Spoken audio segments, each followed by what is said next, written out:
بسم اللہ الرحمن الرحیم۔ آج کل زبان کے اوپر کنٹرول کرنا بڑا مشکل ہے، حالانکہ اللہ رب العزت نے اس کو دانتوں میں اس انداز کے اندر گھیر دیا ہے کہ معمولی سے بھی ادھر ادھر تجاوز کرے تو دانت اس کو پیس کر کے رکھ دیتے ہیں، زخمی کر دیتے ہیں۔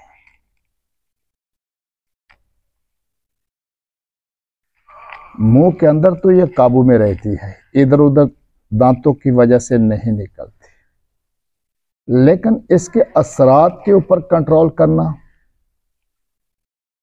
اس کے لیے اللہ رب العزت نے ہمیں عقل، سمجھ اور بصیرت دی ہے کہ جس طرح جسمانی طور پر یہ دانتوں کے کنٹرول کے اندر ہے، اخلاقی طور پر بھی، کردار کے اعتبار سے بھی یہ ہمارے کنٹرول کے اندر رہ جائے۔ حیران ہوں گے ہم کہ اس میں ہڈی بھی نہیں، کوئی کاٹنے والی چیز بھی نہیں ہے، لیکن اس کے باوجود یہ ایسے گہرے زخم لگاتی ہے کہ نسلیں گزرنے کے بعد بھی وہ زخم ختم نہیں ہوتے۔ اسی سے سیدنا علی رضی اللہ تعالیٰ عنہ کا شعر ہے، جس کو نحو کی ایک کتاب شرح جامی، اس کے اندر ملا جامی رحمہ اللہ نے ذکر فرمایا، جراحات السنان لها التیام ولا یلتام ما جرح اللسان۔ نیزے کے تیر تلوار کے تو زخم مٹ جاتے ہیں، لیکن زبان کے جو زخم لگ جائیں وہ کبھی مٹنے کا نام نہیں لیتے۔ تو زبان کے زخم اتنے گہرے اور اتنے خطرناک ہیں کہ انسان کی زندگی ختم ہو جاتی ہے لیکن زخم ختم، بلکہ یہ زخم آگے نسل در نسل چلتے ہیں۔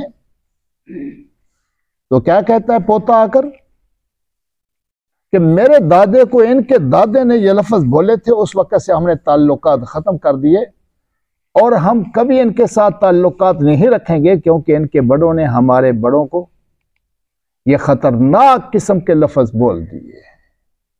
تو گویا کہ جو دادے کو زخم لگا تھا، آج پوتے کے اوپر بھی وہ زخم اسی انداز کے اندر ہے کہ جس انداز کے اندر وہ زخم دادے کو لگا ہے۔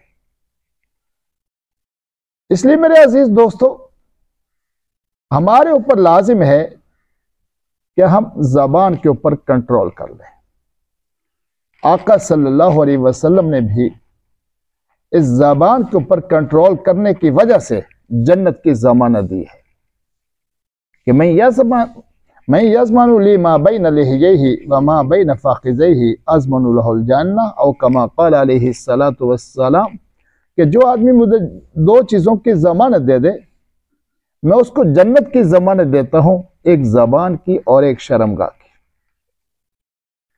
اللہ رب العزت بھی قرآن پاک کے اندر انعامات سے نواز رہے ہیں۔ یا ایھا الذین آمنوا اتقوا اللہ وقولوا قولا سدیدا، اے ایمان والو بھلی بات کہو۔ اس کا انعام کیا ہوگا اللہ کی طرف سے؟ یصلح لکم اعمالکم، اللہ رب العزت تمہاری زندگی کے جتنے کام ہیں وہ سارے کے سارے درست کر دیں گے۔ وَيَغْفِرْ لَكُمْ ذُنُوبَكُمْ، اور اللہ رب العزت تمہارے گناہوں کو معاف کر دیں گے۔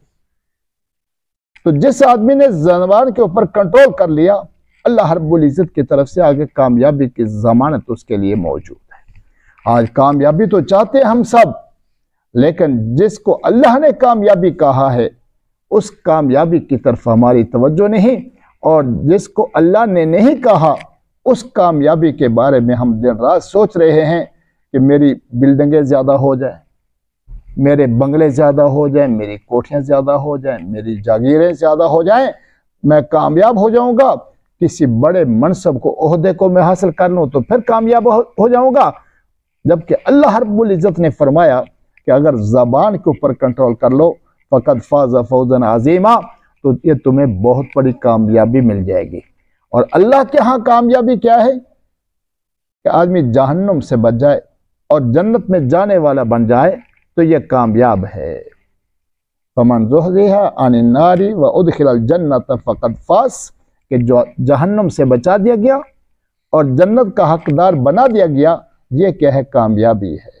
اس لیے ہم اس کامیابی کو کامیابی سمجھیں جس کو اللہ رب العزت نے ہمارے لیے کامیابی کہا ہے، اور اس کامیابی کو ذہن سے نکالیں جس کو ہم نے خود گھڑا ہے۔ میں یہ نہیں کہتا کہ دنیا نہ کمائے ضرور، لیکن اصل کامیابی وہی سامنے رکھیں جس کو اللہ نے ہمارے لیے کامیابی قرار دیا ہے۔